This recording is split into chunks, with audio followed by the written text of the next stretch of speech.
უკრაინის კამპანია რუსეთის წინააღმდეგ თავის დასაცავად გამოირჩევა შთამბეჭდავი ტექნოლოგიური ინოვაციებით. ყველა იდეას, რომელსაც რუსეთი იგონებს, თითქოს უკრაინა გენიალური გადაწყვეტილებით პასუხობს. მაგრამ ზოგჯერ თვით უკრაინაც კი გვაოცებს თავისი კოლექტიური გენიალურობის უცნაურობით. რამე საოცრად მარტივი რუსეთს ქვის ხანა შეაბრუნებს. როდესაც პუტინის ძალები მუხლებზე დააკენეს უკრაინის ომში ნამდვილი გარდამტეხი ფაქტორით, გრაფიტი არის მთავარი. მოგვიანებით აგიხსნით, რატომ გახდა ეს მარტივი მინერალი ასეთი მნიშვნელოვანი, მაგრამ ჯერ გეტყვით, რას აკეთებდა უკრაინა გრაფიტით, რამაც რუსული ძალები ასე აღაშფოთა. დონეცკის ომით განადგურებულ რეგიონში რუსეთის ძალები ცდილობენ გარღვევას. ისინი თავს ესხმიან დონეცკის ციხესიმაგრე ქალაქების ხაზს და აშკარად მეორე ადგილზე რჩებიან.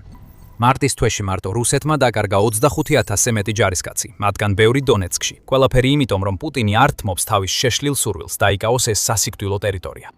ერთადერთი რაზეც რუსეთს შეუძლია დაყრდნობა არის ელექტროენერგია. ელექტროენერგია ყველაფერია თანამედროვე ომში. რადარები, საჰაერო თავდაცვა და მთელი სარდლობის ცენტრები ელექტროენერგიაზე მუშაობს და რუსეთმა მოახერხა ოკუპირებულ ტერიტორიებზე ელექტროსადგურების ხელში ჩაგდება, რათა უზრუნველყოს, რომ მის ჯარისკაცებს ყოველთვის ჰქონდეთ საჭირო ენერგია. მაგრამ ეხლა რაღაც შეიცვალა. მოხსენებები ფრაგმენტულია. უკრაინას არ გამოუცხადებია, რომ რუსეთს სრულად ახალი იარაღს უპირისპირებს. ის დუმს აძლევს რუსულ ძალებს საშუალებას თავად იგრძნონ ამ იარაღის გავლენა, ყოველგვარი გაფრთხილების გარეშე თუ რა ელით. თუმცა ამის შესახებ უკვე ვიწყებთ მოსმენას პუტინის ხელქვეითებისგან ადგილზე.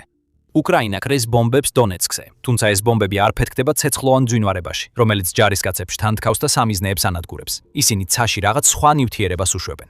ნივთიერება, რომელიც რუს ჯარისკაცებს ელექტროენერგიას უთიშავს, მათ უკანა ხაზზე სიბნელეში აგდებს, მაშინ როცა ჯარისკაცები წინა ხაზზე მაცხდებიან. უკრაინას აქვს გრაფიტის ბომბები და რუსეთი ამის გამო გაბრაზებულია. აპრილის დასაწყისში Defense Express-მა გაავრცელა ინფორმაცია, რომ რუსეთის ძალები ოკუპირებულ დონეცკში ამტკიცებენ, თითქოს უკრაინა ოკუპირებულ ტერიტორიებზე საშინელი ღამის რეიდების დროს გრაფიტის ბომბებს იყენებს. ჩვენი თქმაც არ გჭირდებათ, რომ ღამე იდეალური დრო ასეთი ტიპის ბომბებით ელექტროენერგიის გათიშვისთვის. როცა სინათლე ხრება, რუსი ჯარისკაცები პანიკაში ვარდებიან. ეს მტკიცებები არც ჰაერიდანაა მოტანილი. შეშინებული ჯარისკაცები ავრცელებენ კადრებს იმაზე, რასაც მათი თქმით უკრაინამ გამოყენება დაიწყო. ერთ ვიდეოში, რომელიც X-ზე ვრცელდება, ვხედავთ, როგორ ებრძვიან რუსული საჰაერო თავდაცვის სისტემები დრონების შემოსულ ჯგუფს. რუსებმა მართლაც მოახერხეს რამდენიმე მიზანში მოხვედრა, მაგრამ პრობლემა მოგვიანებით ვლინდება ვიდეოში, როცა უკრაინული დრონების ნამსხვრევებს ამოწმებენ. ვხედავთ იმას, რაც გრაფიტის ძაფებს გავს. და ეს ძაფები თავისუფლდება მაშინაც კი, როცა უკრაინის დრონები ცაში ფეთქდება. თუნდაც ოფიციალური რუსული წყაროები უკვე ავრცელებენ მტკიცებებს, რომ უკრაინა ოკუპირებულ ტერიტორიებზე გრაფიტის ბომბებს იყენებს.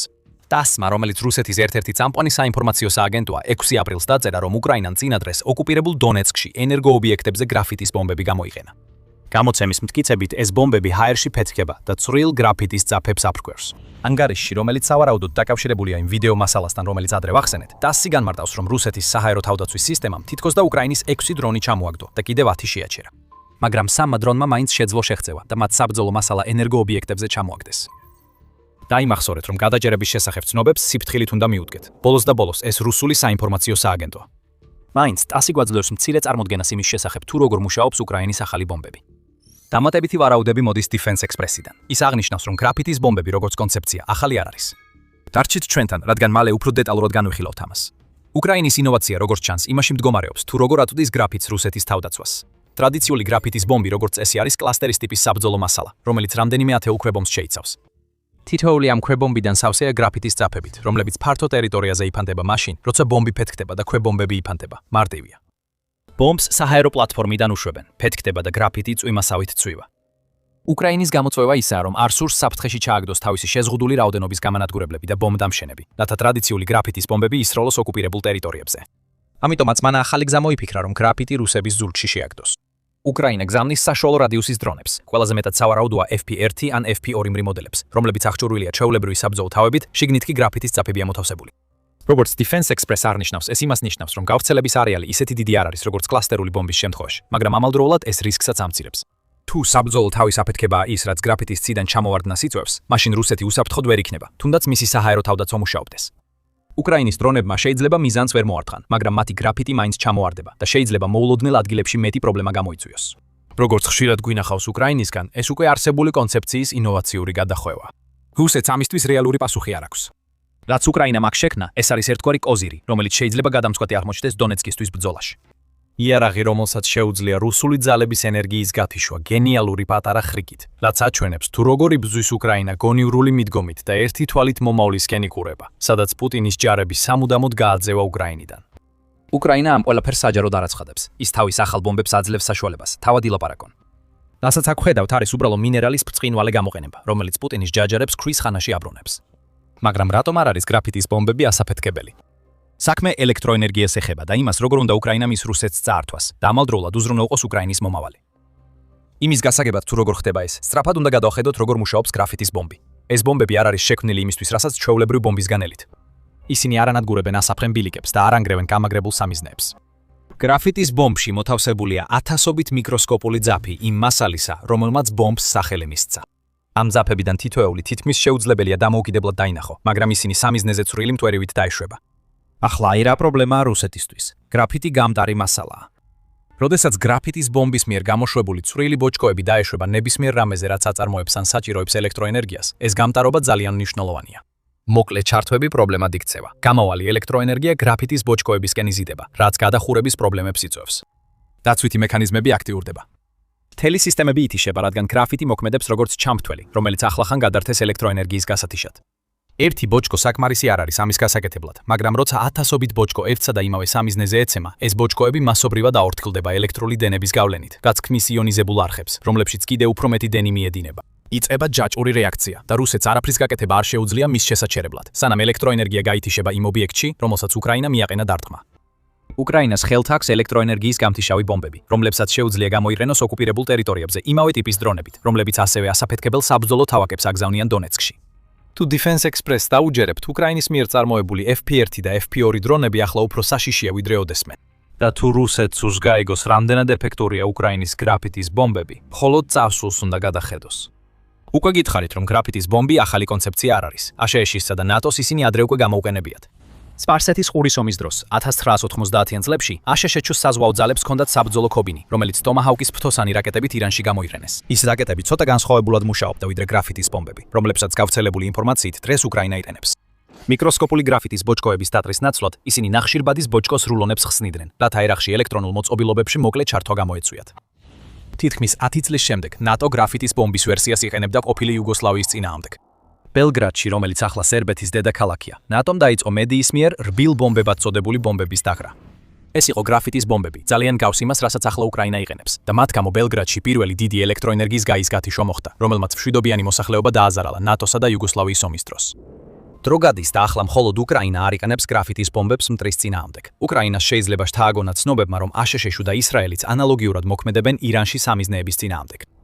Defense Express-ის 1 აპრილის ანგარიში ითქვა, რომ ვრცელდება ცნობები, თითქოს ისრაელი გრაფიტის ბომბებს იყენებს თეირანში, ირანის დედაქალაქში, ელექტროსადგურების დასაზიანებლად. ისევე როგორც უკრაინის გრაფიტის ბომბების შესახებ ცნობები, არც ეს ინფორმაცია არ დაუდასტურებია იმ ქვეყანას, რომელიც როგორც ამბობენ, ამ იარაღს იყენებს. გრაფიტი თავისთავად მეტყველებს ყოველ ჯერზეზე, როცა ირანში ელექტროენერგია ითიშება და არ არის აფეთქება, რომელიც პრობლემას ახსნიდა. უკრაინა მიყვება იმავე სქემას, რომელსაც ყველა იყენებდა მანამდე, ვინც გრაფიტის ბომბები გამოიყენა.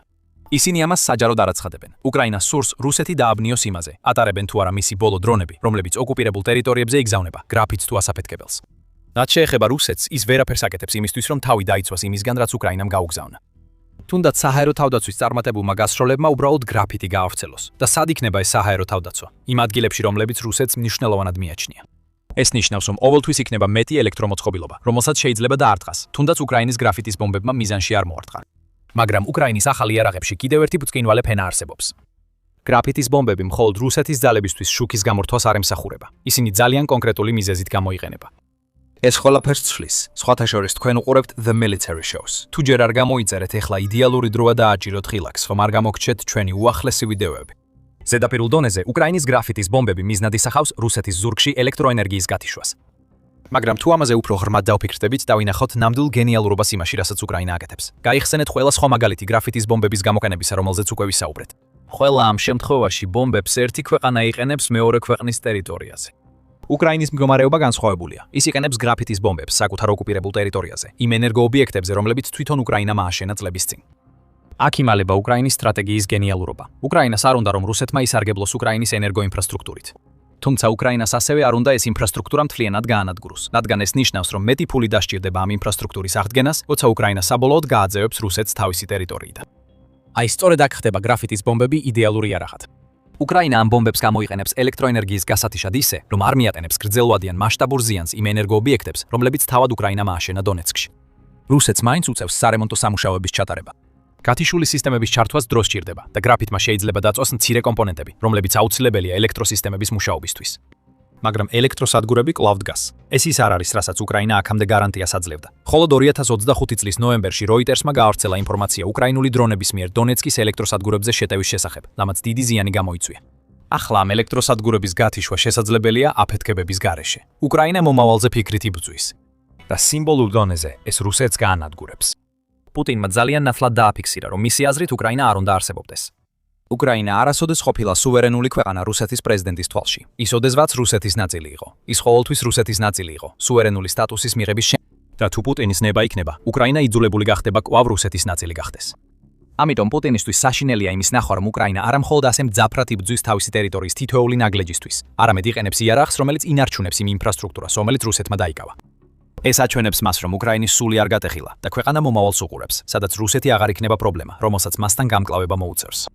სიმბოლურის მიღმა სტრატეგიული მნიშვნელობაა. და სწორედ ასე შეიძლება უკრაინის მიერ გრაფიტის ბომბების გამოყენება ქვეყნის სტრატეგიაში, მხოლოდ რუსი ჯარისკაცებისთვის უკანა ხაზზე ელექტროენერგიის გათიშვის მიღმა. მოდით საჰაერო თავდაცვებზე ვისაუბროთ. რაღაც რაც არ აღვნიშნეთ ნატოს მიერ სერბეთში რბილი ბომბების გამოყენებისას, იყო ის, თუ რამდენად ეფექტური იყო ისინი.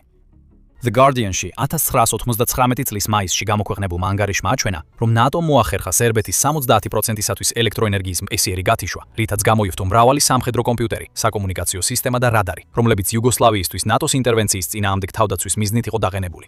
განსაკუთრებით ნატოს რბილმა ბომბებმა შეძლეს სერბეთის საჰაერო თავდაცვების გათიშვა. ეს თავდაცვები სერიოზულ პრობლემებს ქმნიდა. მათ შეძლეს აშშ-ში საჰაერო ძალების პილოტის ჩამოგდებაც კი, რომელიც FA-ს 17 Nighthawk-ის გამანადგურებელ თვითმფრინავს მართავდა, რაც ალბათ ნატოს არ სჯეროდა, რომ ბელგრადს იმ დროს შეეძლო. ბელგრადის საჰაერო თავდაცვების განადგურება ნება ნატოსთვის ძალიან მნიშვნელოვანი იყო 1980-იანი წლების ბოლოს. იგივე ეხება უკრაინას და იმ საჰაერო თავდაცვებს, რომლებიც რუსეთმა დღეს ოკუპირებულ ტერიტორიებზე დააგროვა. უკრაინა ბოლო 1 წლის განმავლობაში რუსული საჰაერო თავდაცვების განადგურებას ახერხებს. Kiev Independent-ის მიხედვით 2025 წლის ივნისიდან 26 მარტამდე პერიოდში უკრაინამ 482 დარტყმა მიატენა რუსული საჰაერო თავდაცვის ინფრასტრუქტურას, ხოლო ასობით დარტყმა განხორციელდა იმ ანტიწვდომის და ტერიტორიის შეზღუდვის სისტემებზე, რომლებიც რუსეთმა ისეთ ადგილებში, როგორიცაა დონეცკი, განათავსა. ახლა კი უკრაინის დრონებზე დაფუძნებული გრაფიტის ბომბებიც დაამატეთ ამ კამპანიას რუსეთის საჰაერო თავდაცვის წინააღმდეგ. უკრაინა საკუთარ თავს აძლევს შანსს შექმნას უსაფრთხო საჰაერო კორიდორები, ისე რომ ამისთვის არ დაახარჯოს თავისი ასაფეთქებელი დრონები. ეს მარტივი კონცეფცია. გრაფიტის ბომბები მწყობრიდან გამოჰყავს რადარები და არღვევს საჰაერო თავდაცვის სისტემების ელექტრონიკას. სანამ რუსეთი ცდილობს ამ სისტემების შეკეთებას, ასაფეთქებელი ქობინებით აღჭურვილი დრონები და უკრაინის რაკეტებიც კი შეიძლება გაიგზავნოს უფრო ღირებული სამიზნეების გასანადგურებლად. იმ დროისთვის, როცა საჰაერო თავდაცვის სისტემები კვლავ ამოქმედდება, რუსეთი უკვე მიწაში გაჩენილ ორმოებს უმკლავდება და ეს კიდევ უფრო ღრმად მიდის. ფრონტის ხაზიდან შორს რუსეთს ექნება მოწყობილი სარდლობისა და კონტროლის, ანუ C2 ცენტრები ოკუპირებულ ტერიტორიებზე. C2 ომში ყველაფერია. მის გარეშე სამხედრო ძალების ყველაზე საბაზისო ფუნქციებიც კი სერიოზულად იზღუდება. სწორედ C2 ცენტრებში ხდება დაგეგმვა და ამ ცენტრებიდან ხდება ამ გეგმების კოორდინაცია და შესრულების მართვა. უკრაინაში ეს ნიშნავს, რომ C2 მთლიანად ეხება რუსეთის ჯარების ორგანიზებას ადგილზე, რათა მათ შეძლონ უკრაინის თავდაცვაზე უწყვეტი შეტევების განხორციელება. შეგვიძლია მთელი დღე ვიკამათოთ, რამდენად ეფექტურია რუსეთის C2 მარჩი მოხსენიებული 35000 დაღუპული მიუთითებს, რომ არც ისე. მაგრამ ფაქტი რჩება ის, რომ ეს ცენტრები არსებობს და სხვა ყველაფრის მსგავსად მათაც სჭირდებათ ელექტროენერგია. C2 ცენტრები აღჭურვილია საკომუნიკაციო აპარატურით. მათ აქვთ მონიტორები, რომლებიც აწვდიან ინფორმაციას ბრძოლის ველის მდგომარეობის შესახებ. ეს ყველაფერი ისაა, რასაც გრაფიტის ბომბი შეიძლება დროებით მაინც გამოაყენებს მწყობრიდან. ახლა უკრაინას აქვს იარაღი, რომლის გამოყენებითაც შეუძლია ფრონტის ხაზის უკან ქაოსი გამოიწვიოს, რაც ფაქტობრივად დომინოს ეფექტს ქმნის. C2 უკანა ხაზზე მწყობრიდან გამოდის. ბრძანებები ფრონტის ხაზზე მყოფ მეთაურებს აღარ ეგზავნებათ. რუსი დივერსანტები ნაცრისფერ ზონებში იზოლირებულები რჩებიან, კავშირს კარგავენ და შემდეგ იღუპებიან. ფაქტობრივად თუ რამე ელექტროენერგიაზე მუშაობს, ეს უკვე სამიზნეა და თითქმის ყველაფერი, რაც რუსეთს უკანა ხაზზე აქვს, ელექტროენერგიას საჭიროებს.